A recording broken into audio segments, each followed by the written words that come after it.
आज चिकन कढ़ाई नहीं पकी क्या? खाने की मेज पर धरे लवाजमात देखकर सहरिश ने बड़ी भाभी की तरफ इस्तफहामिया निगाहों से देखा था। बाकी सब भी खाना शुरू करने से पहले हाथ रोके उन दोनों की तरफ मतवज्जो हो गए थे। बड़ी भाभी गड़बड़ा गई। नहीं, असल में कपड़े धोने में काफी देर हो गई आज, और आनिया आयमा भी सुबह से मटर कीमा खाने की फरमाइश कर रही थी, तो मैंने मटर कीमा पका लिया। चिकन कढ़ाई कल पका लूंगी। उनका अंदाज कदरे वजाहती सा था। सहरिश के चेहरे पर तनाव सा आ गया। बहुत खूब भाभी, अपनी बेटियों की फरमाइश तो आपको याद रही, लेकिन मेरी पसंद नापसंद की कोई अहमियत नहीं। उन दोनों ने तो आज कीमे मटर की फरमाइश की, जबकि मैं कल रात ही आपको चिकन कढ़ाई पकाने का कह चुकी थी। लुकमा तोड़ते बड़े भैया का हाथ रुक गया था। खशमगी निगाहों से बीवी को देखा। जब सहरिश चिकन कढ़ाई पकाने का कह चुकी थी तो पकाई क्यों नहीं? अल्फाज से कड़वा लहजा था। बड़ी भाभी ने थूक निकला। मैंने सोचा, ये सोचने समझने का काम तो तुम रहने ही दिया करो, जो कहा जाए बस वो किया करो। उन्होंने बात पूरी होने से पहले बीवी को बुरी तरह झड़क दिया था। बड़ी भाभी सबके सामने बहुत शर्मिंदगी महसूस कर रही थी। शोहर के आतिशफशा मजाज से अच्छी तरह वाकिफ थी, और यहाँ तो मामला भी चार भाइयों की इकलौती लाडली बहन की फरमाइश का था। आज दिन में भी ढंग से कुछ नहीं खाया। सोचा था रात को पेट भरकर खाना खाऊंगा, लेकिन सहरिश रक्कत अमेज लहजे में कह रही थी। अम्मा के दिल पर हाथ पड़ा था। बड़े भैया ने मुलामती निगाहों से बीवी को देखा, जो खुफ्त से होंठ काटती खुद को कोस रही थी। जहाँ इतना कुछ कर लिया, वहाँ चिकन कढ़ाई भी पका लेती। अगर बड़ी भाभी मसरूफ थी तो तुम पका लेती। कढ़ाई पकाना कौन सा मुश्किल काम है? लगे हाथों काशिफ ने भी बीवी की खबर लेनी चाहिए। वो जुज्बज होकर रह गई। उन दिनों वो उम्मीद से थी, और बड़ी भाभी ने उसकी तबीयत के पेश नजर अज खुद शाम का खाना पकाने की जिम्मेदारी अपने सर ले ली थी। बेटा, दस्तरख्वान पर बैठकर बदमजगी नहीं करते। बाकी जो इतनी सारी नेमतें सामने रखी हैं, उनकी नाशुक्री मत करो। दादी ने माहौल का तनाव महसूस किया तो शफी लहजे में बोली, अगर मेरा खाया पिया किसी को अच्छा लगता तो आज यहाँ चिकन कढ़ाई रखी होती। आप सभी खाएंगे नेमतें। सहरिश कुर्सी धकेल कर उठ खड़ी हुई। अपने कमरे में जाकर दरवाजा जोरदार ठा के साथ बंद किया। सभी जानते थे अब ये दरवाजा सुबह ही खुलेगा। सारे दिन की भूखी मेरी बच्ची बेचारी भूखे पेट ही सो जाएगी। अम्मा की बड़बड़ाहट से चारों भाइयों की पेशानी पर बल पड़े। बीवियां शर्मिंदगी से दो चार। आनिया आइमा अपनी जगह चोर बनी बैठी थी। सहरिश बिना कुछ खाए उठकर गई थी, सो सभी ने खाने से हाथ खींच लिए। दादी ने तासुफ से सर हिलाया। अच्छा खासा माहौल मकदर हो गया था। क्या यार, तुमने मामूली सी चिकन कढ़ाई के लिए घर में इतना बड़ा फसाद खड़ा कर दिया। This is not fair Sahrish. उसने हस्बे आदत रात वाला वाकया सुबह कॉलेज में अपनी बेस्ट फ्रेंड सबा के गोशे गुजार किया था। कॉटन की सफेद शलवार कमीज में हल्के गुलाबी रंग के दुपट्टे सीने पर फैलाए, दोनों एक साथ डिपार्टमेंट की सीढ़ियां उतर रही थी। पूरी बात सुनने के बाद सबा ने तासुफ से सर हिला दिया था। बात चिकन कढ़ाई की नहीं, अहमियत की है। उन्होंने मेरी पसंद पर अपनी बेटियों की फरमाइश को तरजीह दी, और ये चीज मैं बर्दाश्त नहीं कर सकती। सहरिश का अंदाज ऐसा था, जो किया बिल्कुल ठीक किया। उसे अपने रवैये पर कोई नदामत नहीं थी। उनकी बेटियां भी तो तुम्हारी भतीजियां लगती हैं, सबा ने जोर देते हुए गोया उसे याद दहानी करवाई थी। व्हाटएवर, सहरिश ने सर झटका। तुम्हारी भाभी के दिल में तुम्हारे खिलाफ मैल आ गया होगा। सबके सामने तुम्हारी वजह से उनकी अच्छी खासी इंसल्ट हुई, तो गलती भी तो उन्हीं की थी। सबा जज हो उठी। तो क्या लाजमी है कि हर गलती करने वाले को सबके सामने जलील करवाया जाए? तुम क्यों इतनी साइड ले रही हो उनकी? वो मेरी भाभी हैं, तुम्हारी नहीं। हद हो गई। सहरिश उल्टा उसी पर चढ़ दौड़ी थी। मैं साइड नहीं ले रही, हक की बात कर रही हूँ। मामूली बातों पर इशू खड़ा करना कौन सा दुरुस्त अमल है? थोड़ी सी कमी पेशी भी हो जाए तो कंप्रोमाइज कर लेना चाहिए।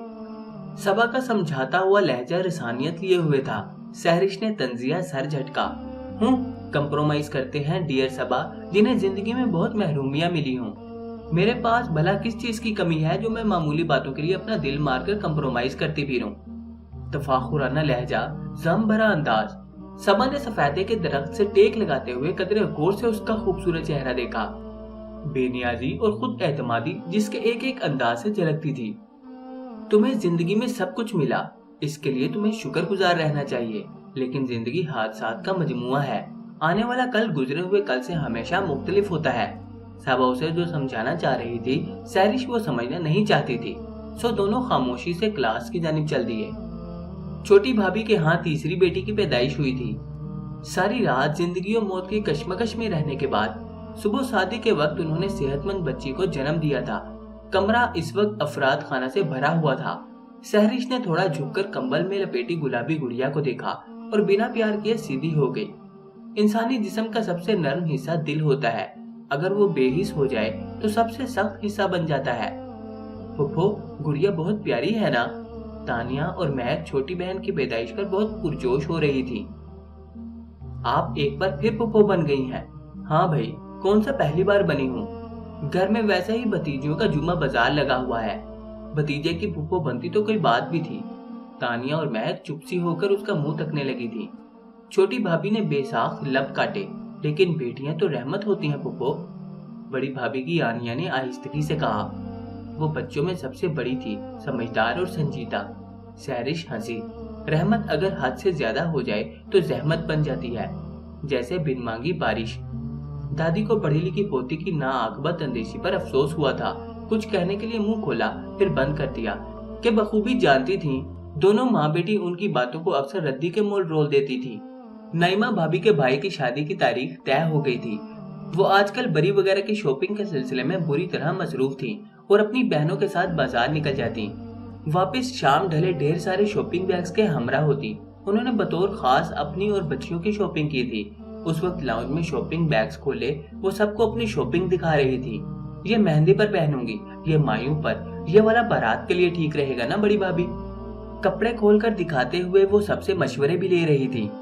सहरिश कुशन गोद में रखे चैनल सर्चिंग में मसरूफ थी, लेकिन जब उन्होंने वलीमे में पहनने के लिए गहरा सब सूट निकाला जिस पर सिल्वर नफीस सा काम था, सहरिश बेसाख्ता निगाहें उठाकर उसकी तरफ देखने पर मजबूर हो गई। वाओ, बेसाख्ता उसके मुंह से निकला। प्यारा है ना? उन्होंने कदरे इश्तियाक से पूछा। हाँ बहुत। नाइमा भाभी मुस्कुराई थी। मुझे कब से ऐसे सूट की तलाश थी। एकदम से नाइमा भाभी के चेहरे से मुस्कुराहट गायब हो गई। सहरिश इस सूट पर सताइशी अंदाज में हाथ फेरते हुए गोद में लिए बैठी थी। अगर इतना ही इस पर तुम्हारा दिल आ गया है तो तुम रख लो सहरिश। चाय की चुस्कियां लेते रजा की फराख दलाना ऑफर पर नाइमा भाभी का दिल थमने लगा था। क्या वाकई? सहरिश ने अबरू चुकाए। हाँ भाई, खुद तो कह रहा है तुम्हें। नाइमा फिर और ले लेगी अपने लिए। तुम्हें तो वैसे भी बहुत कम कुछ पसंद आता है। अम्मा ने फौरन हाँ में हाँ मिलाई थी। बड़ी भाभी ने नाइमा का चेहरा देखा, जो जब्त की न जाने कौन सी मंजिल से गुजर रही थी। वो तंगदिल नहीं थी। आंखों के किनारों से टपकने को बेताब कतरे अंदर ही कहीं बहुत खामोशी से गिरे थे। किसी ने रस्मी तौर पर भी उससे पूछने की जरूरत महसूस नहीं की थी। बाजुकात बज़ाहिर मामूली बातें बहुत दिल दुखाती हैं। उन दिनों वो सालाना इम्तिहानात के बाद फारिग थी। रात गए कुतब बीनी करती, दिन चढ़े सोई रहती। किसी को उसके रोजो शब पर अगर एतराज था भी तो कहने की जुर्रत कोई नहीं रखता था कि वो माँ की लाडली, भाइयों की दुलारी थी। अम्मा आजकल संजीदगी से उसके रिश्ते के बारे में सोच रही थी। इस सिलसिले में शकीला खाला के घर उनके आजकल बाकायदगी से चक्कर लग रहे थे और ये अम्मा और शकीला खाला की मुश्तरका काविशों का ही नतीजा था कि कुछ अरसे में एक मतमूल घराने से उसका रिश्ता आ गया। असजद इकलौता था, खूबरू, बरसरे रोजगार। 2 शादीशुदा बहनें उसी शहर में अपने अपने घर खुशो खुरम जिंदगी गुजार रही थी।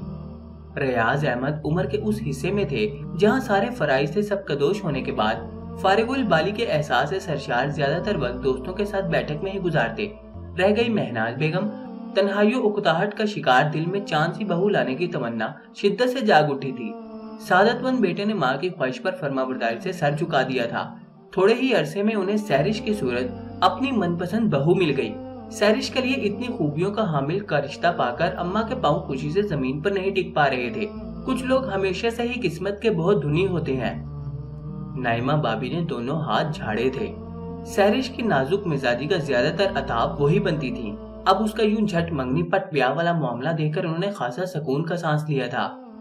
डीको पेंट का बेशकीमत फर्नीचर, बेहतरीन क्रॉकरी, इलेक्ट्रॉनिक की छोटी बड़ी अशिया, जदीद तराश खराश के मलबूसात, ब्रांडेड जूते, कॉस्मेटिक्स, सब कुछ परफेक्ट।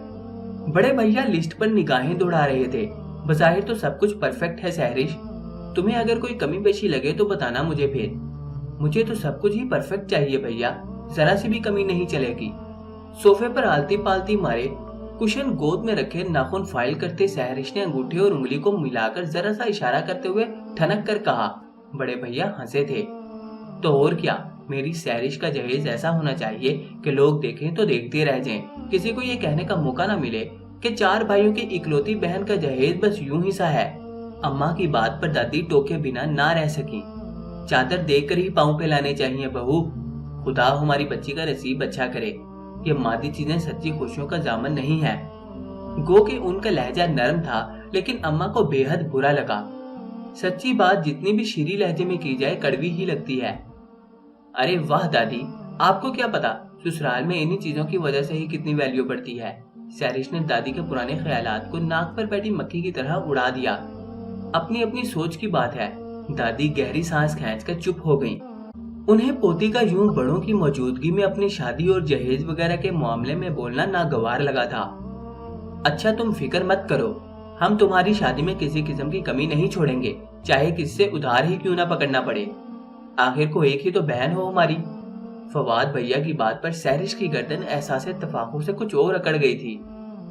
कुछ लोगों के लिए शादी बोर्ड का लड्डू होती है, लेकिन सहरिश के लिए फूलों की सेज साबित हुई थी। उसे साल में मान, मकाम, आराम सब कुछ मिला था। वो शिकम सीर थी। मिजाज की ताजगी अरूज पर क्यों करना पहुंचती। भाभी, इधर बाईं तरफ दीवार के साथ 2 स्टेप बने हुए हैं। जब कभी बोर हूं तो इस पर चढ़कर हमसायों के घर छाती मार लेना। सच में सारी बोरियत दूर हो जाएगी। शादी से पहले मेरा और शमसा का ज्यादातर वक्त उन्हीं स्टेप पर चढ़कर दीवार पर हमसायों के साथ बातचीत करने में गुजर जाता था। अब भी मैं तो जब भी अम्मी के यहाँ आऊं तो टाइम निकाल कर लाजमी इधर चढ़ती हूँ। उसकी ननंद फिजा चाय के कप में चीनी मिलाते हुए कह रही थी। सच मुफ्त की एंटरटेनमेंट है। शमसा हंसी थी, फिर अपना चाय का कप उठाकर दूसरा उसकी जानिब बढ़ाया। सहरिश ने यूं ही सर हिलाया। दीवार पर कौन सा प्रिंस विलियम अपनी फैमिली के साथ रहता है जिसको देखने के लिए मैं इतनी मुशक्कत करूं। नफासत से चाय का कप थामे सहरिश ने नफूसत से सर झटका था। Oh really? असद का रद्द-ए-अमल तवक्को के ऐन मुताबिक था। सहरिश ने मुस्कुराते हुए शाने उचकाए। मतलब मैं बाप बनने जा रहा हूँ। असद के पुरमुसर्रत बेयकीन से लहजे पर उसने मसनूई खूबी से अबरू चढ़ाए थे। तो क्या मैं झूठ बोल रही हूँ? अरे नहीं यार, तुमने अचानक इतनी बड़ी गुड न्यूज सुना दी। समझ नहीं आ रहा कैसे अपनी फीलिंग्स एक्सप्रेस करूं। असद मोहब्बत पालिश लहजे में बोल रहा था। वो दिन और उससे आगे तलू होने वाला हर दिन सहरिश के लिए अपने दामन में बहुत कुछ लेकर आता। मोहब्बत, तवज्जो, मान व मगरूर सी उन नवाज़शात को हक समझकर वसूल करती रही। उधर सहरिश की छोटी भाभी फिर उम्मीद से थी। भाभी अल्ट्रासाउंड करवाया? इस बार भी बेटी तो नहीं? नेल पॉलिश पर फूंके मारती बजाहिर वो हमदर्दी से पूछ रही थी। कपड़े इस्त्री करते छोटी भाभी के हाथ लम्हा भर के लिए थमे, फिर आहिस्तगी से कहा, जो खुदा को मंजूर। हाँ, जो खुदा को मंजूर, सहरिश ने तंजिया लहजे में कहा था। उन दिनों असद के ऑफिस में मसरूफियात बढ़ गई थी। महनाज बेगम की अपनी मसरूफियात थी। सहरिश जो सच पीकर रेस्ट करके और अपने लिए रखी गई कल वक्ती मुलाजमा को हमा वक्त अपने सर पर सवार देखकर बुरी तरह उकता गई थी। बाजुकात बहुत ज्यादा आराम भी थकावट का सबब बनता है। यूं ही बैठे बिठाए एक दिन अनजाने उसे क्या सूझी। बाईं जानिब दीवार के साथ बने स्टेप पर चढ़कर दीवार पर दोनों हाथ जमाए। दूसरे ही लम्हे उसे अपना दिमाग चकराता हुआ महसूस हुआ। वो तो कोई और ही दुनिया थी। मोटे नकूश की हामिल सांवली औरतें, सितारों से झिलमिलाते रेशमी कपड़े, नकली जेवरात पहने दुबली पतली लड़कियां और नीकर बनियान में मलबूस हटरबोंग मचाते कच्चे सहन में भागते दौड़ते बच्चे, लोटनियां लगाते हर उम्र साइज के बच्चे, हर कोई मुतहर्रिक कामों में, बातों में। सहरिश पर नजर पड़ी तो सब कुछ देर के लिए कुछ थम से गए। कंवार दुल्हन स्याह शलवार पर जामनी कमीज पहने, दुपट्टा देहाती स्टाइल में सर पर लपेटे बर्तन मांजती औरत के लबों से निकला था। सबकी निगाहों में हैरत अंगेज हसरत की जगह इश्तियाक उमड़ उमड़ आया। सहरिश तेजी से नीचे उतरी। सामने का माहौल और मंजर देखकर उसे बेइख्तियार उबकाई आई थी। मुसीबत कभी बताकर नहीं आती। उस दिन टाइल्स वाले वॉशरूम में उसका पांव बुरी तरह फिसल गया था। वो अम्मा के घर एक पुरतकल्लुफ दिन गुजारकर असर के वक्त वापस लौटी थी। चूँकि डिलीवरी के दिन करीब थे तो अम्मा के करीब चक्कर कई रोज बाद ही लगाती। उसे उस समय हफ्त अकलीम अपनी निगाहों के सामने घूमते महसूस हुए। दर्द इतना शदीद था कि नाकाबिले बयान। कई घंटे मौतो जीस्त की जंग लड़ते उसने मुर्दा बेटे को जन्म दिया था।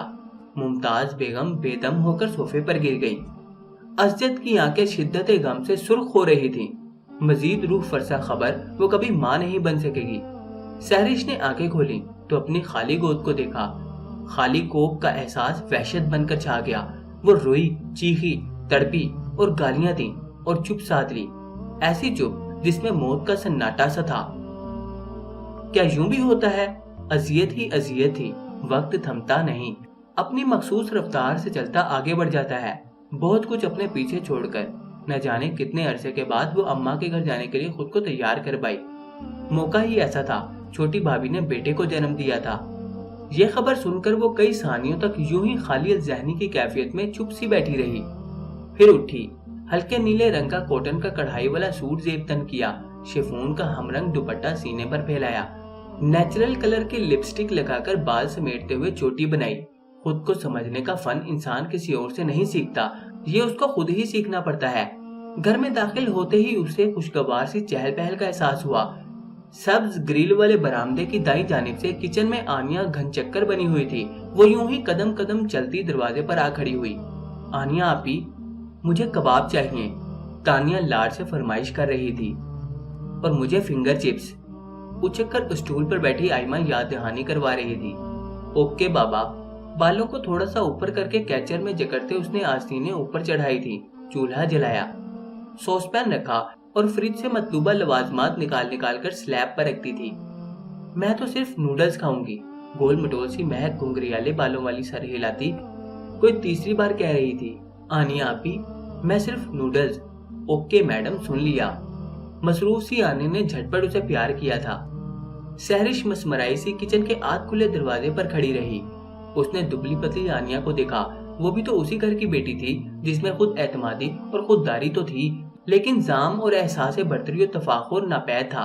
उसे बड़ी भाभी की तरबियत पर रश्क आया था। काश अम्मा, अगर आप भी मेरे नाजो नाम उठाते वक्त तवाजुन रखती तो शायद आज मैं यूं इस तरह। उसकी पलकों पर लर्जिश उतरी थी। फुप्पो आ गई, आ गई। किसी भतीजी की नजर उस पर पड़ी तो नारा बुलंद किया। बेख्तियार उसका दिल चाहा अपनी भतीजियों को बाहों में भर ले। उसकी आमद पर सबसे बेपनाह मुसरत का इजहार किया था। झुककर गुलाबी कंबल में लिपटे भतीजे को देखा और बहुत नरमी से अपने होंठ उसकी पेशानी पर रख दिए। आप एक अदद भतीजे की फुप्पो बन गई हैं आखिर। आनिया ने मुस्कुराते हुए उसके कंधे पर हाथ रखा था। वो जिता नहीं रही थी, सहरिश जानती थी। फुप्पो, भैया प्यारा है ना? गुड़िया बहुत इश्तियाक से पूछ रही थी। प्यारी तो तुम हो गुड़िया, भैया से भी ज्यादा। उसने गुड़िया को अपनी बाहों में बढ़कर जोर से भैंस लिया था। उसे गुड़िया की पैदाइश पर अपने कहे लफ्ज याद आ गए। अगर वो हादसा ना हुआ होता तो आज तुम भी। छोटी भाभी ने दुख से बात अधूरी छोड़ दी। जो अल्लाह को मंजूर, सहरिश ने आहिस्तगी से कहा। बाजुकात अपने ही कहे अल्फाज मुंह पर तमाचे की तरह आकर लगते हैं। आज भी वो अपने कदमों को किसी मामूल की तरह बाईं दीवार के साथ बने स्टेप पर चढ़ने से रोक नहीं पाई थी। मंजर वही था, उसके देखने का अंदाज बदल गया था। बर्तन मांजती सुगरा कोई खुशगवार से तस्करा छेड़े हुए थी। उसकी मदद के ख्याल से धुले हुए बर्तनों के टोकरे उठाकर बान की चारपाई पर रखती सफूरा हमतन गोश थी। दुबली पतली सदीका मोबाइल पर गाने लगाए दुपट्टा कमर पर कसे कच्चे सहन में पानी के छिड़काव के बाद झाड़ू लगा रही थी। करीब ही चारपाई पर जुबैदा अपने 2 साला बेटे को नहलाकर उसकी गर्दन पर ढेर सारा खुशबू पाउडर डालने के बाद आंखों में सलाइयां भर भर सुरमा डाल रही थी। कुछ मंजर बहुत मुकम्मल होते हैं, मुकम्मल और भरपूर, वो बेइख्तियार सोचती। गोया कि उसने काफी हद तक खुद को संभाल लिया था, फिर भी उसकी कमी अम्मा को खटकती। उनकी तसल्लियां दिलासे वो खामोशी से सुनती और बच्चा एडॉप्ट करने का मशवरा नरमी से रद्द कर देती। उसे इसी महरूमी के सहारे सारी जिंदगी गुजारनी थी, ताकि ये कमी एहसास दिलाती रहे कि हम बशर हैं और हमें अपनी औकात में ही रहना चाहिए।